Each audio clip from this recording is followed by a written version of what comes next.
Hey Timple, how's it going, Mini Beanie? I understand that you have a question about why there is such an overlap between the furry community and communism. Because it's an interesting question, and I think I can answer. I used to be a furry 15 years ago. And no, I didn't go to the conventions, I didn't have the fursuit.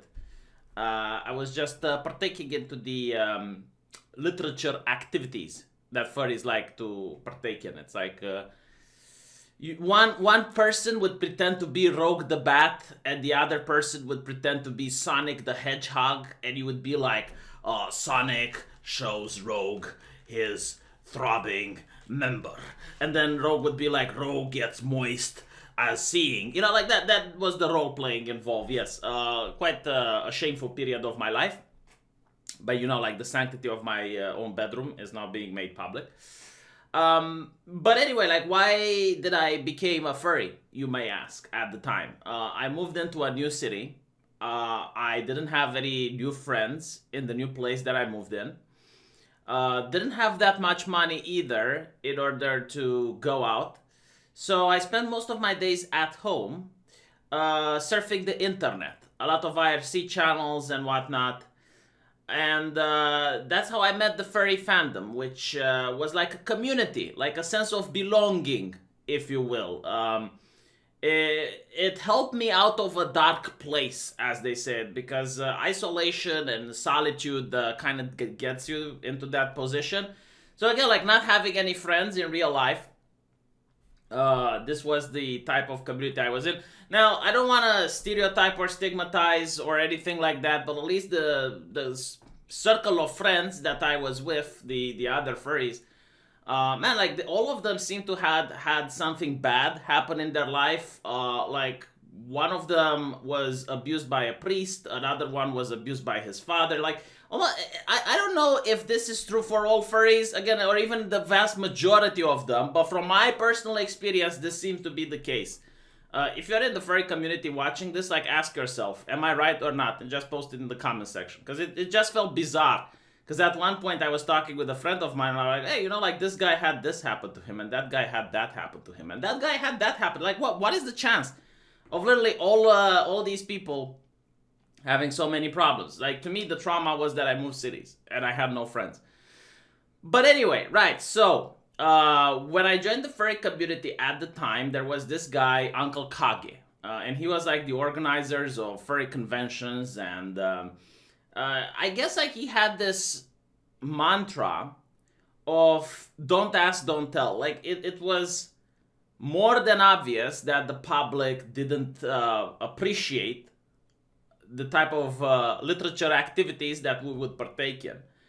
And it was like, don't speak with journalists, don't go in front of the cameras, like, be reasonable. Like, what you're doing here is a fetish. It's like a BDSM person with full bondage gear going in front of the cameras, wanting the public to accept their behavior. It's like, that is something that you do in the privacy of your own bedroom. It's not something you talk about, right?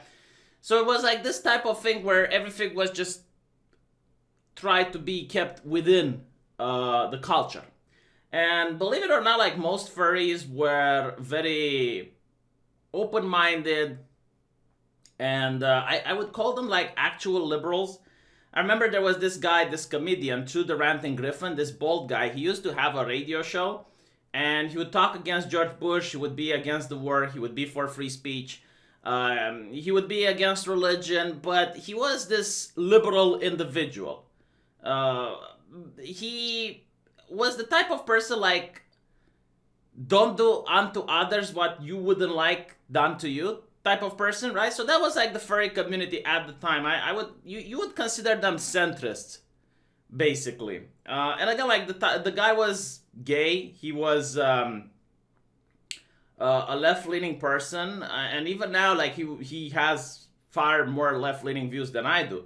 But you wouldn't call him a progressive, and definitely you wouldn't call him a communist, because he was for individual liberties, right? So anyway, it happened, I think, in 2017 that the furry community got co-opted by communists, actual communists. And the co-options happened through the main furry website, which is Fur Affinity, and it also happened through the furry conventions. And it's something that you got to see happen in other groups like atheism. Like if you're familiar with Atheism Plus, literally the same. A lot of other communities had this happen where you had people hiding their power level until they got in a position of power, and then with corruption they would rise up other people with similar mentalities, and boom, then they take over. And these people had connections in the media as well. Like you can see so many articles talking about how the furries are fighting Nazi furries and that there are outright furries. Like, this is mental insanity, okay? Let's think about what actual neo-Nazis look like for a bit. And imagine this guy Foxler going up to them and be like, "Hi guys, I want to be part of your team, yeah." Like, do you honestly think that would be a pleasurable encounter for Foxler? Now it just made me thought about, why am I even doing this in the first place? Because I have to apparently justify my existence? Because some people in the fandom hates me? Oh my god, such a horrible thing. Because I wear an armband again. It's never ending. And they will sit there and spend a good portion of their day. And for some of these furries, I don't even know how you could spend that many hours on Twitter in the first place. Holy shit. It's the most horrible place to try to do any communication with anybody. But apparently it's popular.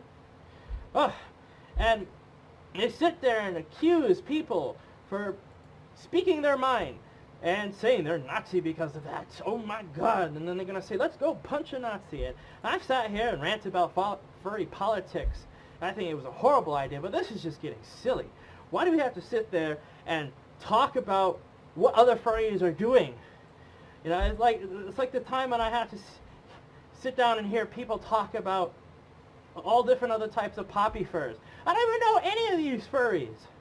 I know the furries that sit there and bitch about me. That says a lot. And you know, the fact that I got so many different types of furries out there, it's just like, I don't want to sit there and fathom my life on this, but other people might do it. That's fine. Go do that thing.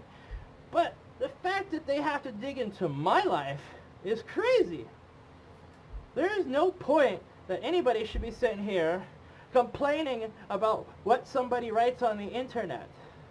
And I've already tried to explain myself about that many times. It's ridiculous. And they want some kind of justification that these people are wrong. They want to be assured that this will not be in their world, that they will be executed out of the fandom.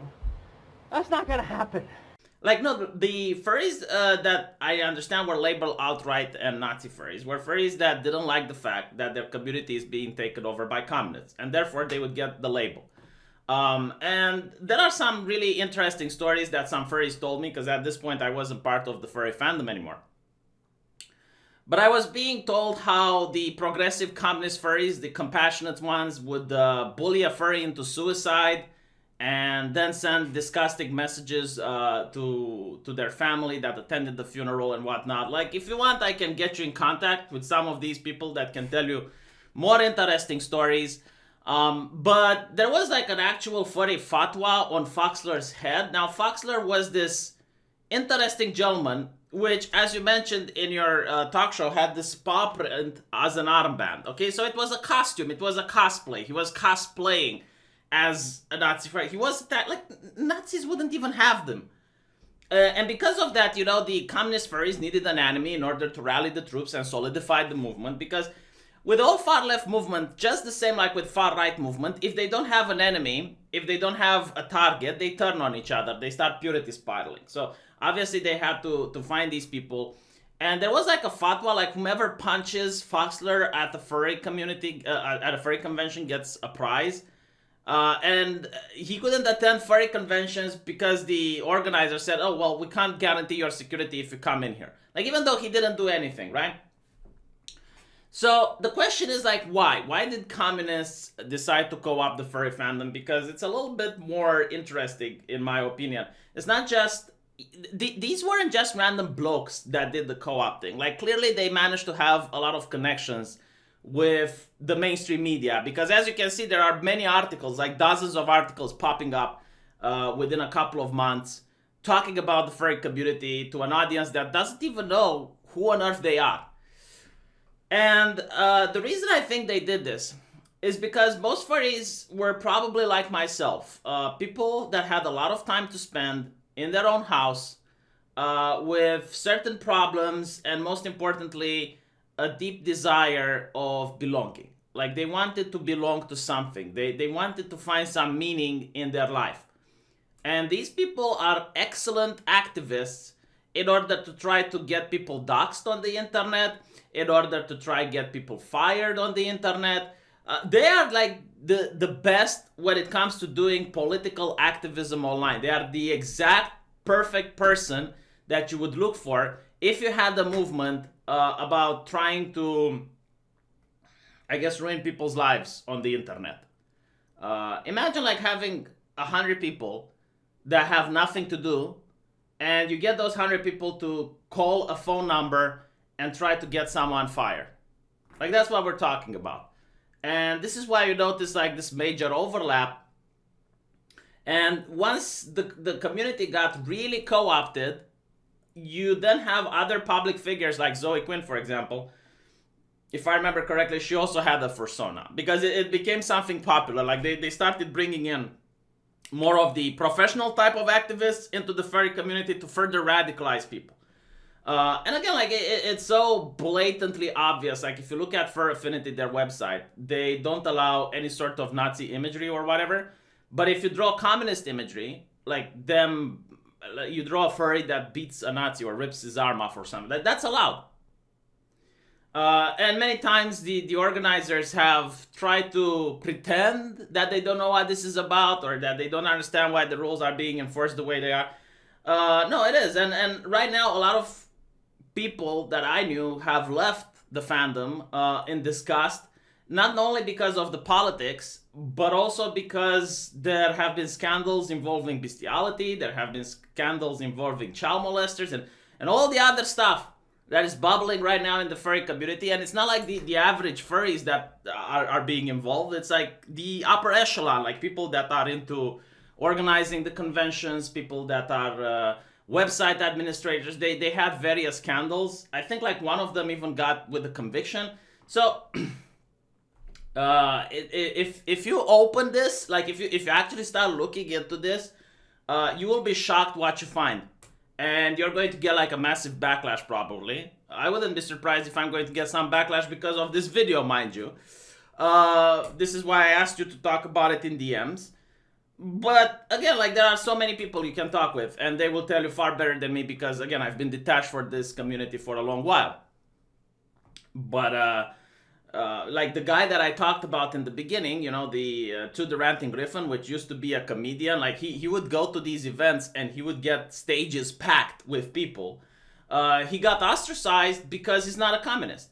And he got ostracized because of his views, which are just liberal values. Like he is for free speech, he's for free expression, he's a gay man himself.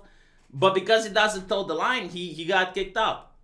And again, like if any of you guys would talk to him, like if you're a right winger and you talk to him, you would recognize, no, this guy is left leaning. Like this guy is pissing me off because you're so wrong on many subjects. I had him on my live streams a couple of times, and you know, a lot of people didn't like him because like he has like weird things, especially like when it comes to.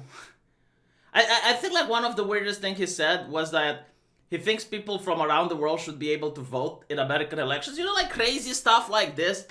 But again, like even he is too radical and is considered to be far right for the current establishment within the furry fandom, which is ridiculous. And again, like just so you understand, the furry community is loosely based. Like anyone can be a furry or whatever. But I'm talking about the people that are running the main website and the people that are running the conventions. Like most of them are hardcore. I can't say like communists, but they will have like a certain version of communism. You know, oh no, I'm an anarcho-syndicalist. Oh no, I'm a social demo. You know, like some of these bullshit. And they have done a lot of effort in order to try to get people to become activists and use them as their little army on the Twitter. So this is why, you know, you claim to see a girl with a fox avatar or something like that doxing people. And I've been saying this. I've been saying this on so many occasions when I talked with other people on other live streams. I was saying, like, watch out for the furries. Like, you're going to see in the future, whenever someone gets doxxed, whenever someone is getting fired, you will see an army of furries in the mansion. Like, this is why. And I think like it was the case with the NASA guy, which I don't know if he resigned, but there was an army of furries that tried to get him fired. Anyway, right. Thank you for watching, and I'll see you guys later.